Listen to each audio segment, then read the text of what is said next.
सबसे पहले ख़ुद अपने आप को और फिर आप तमाम मोमिनीन को, अज़ादारान इमाम हुसैन को, बंदगान खुदा को तक़वा इलाही और खौफ खुदा की ताकीद और नसीहत करता हूँ। जिस इंसान के अंदर तक़वा की सिफ़त पैदा हो जाए, अल्लाह तबारक व तआला का वादा है कि खुदा उसको ये नेमत अता फ़रमा देता है कि वो सही और गलत बात में अच्छी तरह फ़र्क कर सकता है, हक़ को पहचान सकता है बातिल के मुकाबले में। सूरतुल अनफ़ाल की आयत नंबर 29 इस बात की तरफ इशारा करती है। फरमाया, या अय्युहल्लज़ीना आमनू, ए ईमान वालो, इन तत्तकुल्लाह यजअल लकुम फ़ुरक़ाना, अगर तुम तक़वा इलाही अपना लोगे, तक़वा इलाही इख्तियार कर लोगे, तो अल्लाह तुम्हें फ़ुरक़ान अता कर देगा। फ़ुरक़ान फ़र्क से है, फ़र्क यानी जुदा कर देना किसी चीज़ को। और यहाँ फ़ुरक़ान से क्या मुराद है? फ़र्क करने की, चीज़ों को अलग अलग करके अगर चीज़ें मिक्सअप हो गई हों, मिलजुल गई हों और पता न चल रहा हो क्या खालिस है, क्या नाखालिस है, क्या हक़ है, क्या बातिल है, फितने हो गए हों, तो अगर तुम्हारे अंदर तक़वा है तो अल्लाह तबारक व तआला तुम्हें उन चीज़ों को अलग अलग करके अपनी असल शक्ल में देखने की सलाहियत और ताकत और तौफीक अता कर देगा। इन तत्तकुल्लाह, शर्त यह है कि तुम्हारे अंदर तक़वा होना चाहिए। तुम ये शर्त पूरी करो, अल्लाह तबारक व तआला तुम्हें फ़ुरक़ान अता फ़रमाएगा। आपको मालूम है ये जो फ़ुरक़ान है, ख़ुद अल्लाह तबारक व तआला ने अपनी किताब का भी एक नाम फ़ुरक़ान बताया है।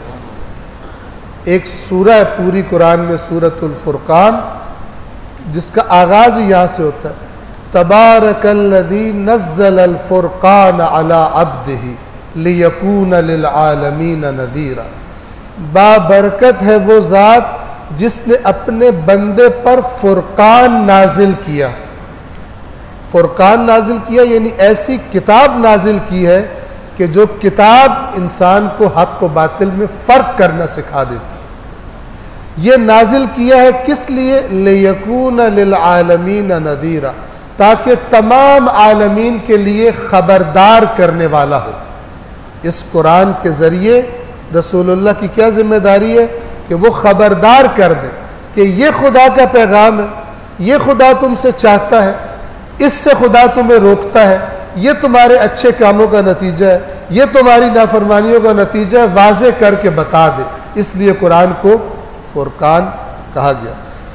फ़ुरक़ान भी तुम्हें देगा, यहाँ पर ख़त्म नहीं किया, फरमाया वयुकफ़्फ़िर अन्कुम सय्यिआतिकुम वयग़फ़िर लकुम। जब ये तक़वा तुम अपने अंदर पैदा कर लोगे, हक़ व बातिल में फ़र्क करने की सलाहियत भी तुम्हें अता हो जाएगी और इनाम भी अल्लाह तुम्हें देगा। पहली जो तुम बुराइयां कर चुके हो, खुदावंद आलम उन्हें ख़त्म कर देगा। वयग़फ़िर लकुम, और तुम्हारी मग़फ़िरत कर देगा। तुम्हारे अंदर जो कमी पैदा हो गई थी उन खराबियों की वजह से अल्लाह तबारक व तआला तुम्हारी रूहानी सेहत तुम्हें वापस अता कर देगा। रूहानी तौर पर अगर बीमार हो गए थे गुनाहों की वजह से, इस तक़वा के नतीजे में अल्लाह तुम्हें रूहानी तौर पर भी सेहतमंद कर देगा। तक़वा क्या है? तक़वा यानी एहतियात, बग़ैर सोचे समझे किसी काम में न कूद पड़ना, किसी काम को न अंजाम देना, बल्कि रुक के पहले सोच लेना कि मेरी इस बात से जो मैं करने जा रहा हूँ, मेरे इस काम से जो मैं करने जा रहा हूँ, मेरा अल्लाह राज़ी होगा या मेरा अल्लाह नाराज़ होगा। इसका नाम है तक़वा। इस एहतियात की सिफत का नाम तक़वा है। जो इसकी अपने आप को प्रैक्टिस करवाता है, एक्सरसाइज करवाता है, बार बार तवज्जो कर, आहिस्ता आहिस्ता ये उसकी पुख्ता आदत बन जाती है, उसकी तबीयत का हिस्सा बन जाता है। जब ऐसा हो जाता है, अल्लाह उसे गुनाहों से भी महफूज रखता है और इनाम के तौर पर साबिका उसके गुनाहों को भी माफ़ फरमा देता। सलवात पढ़िए मोहम्मद वाले।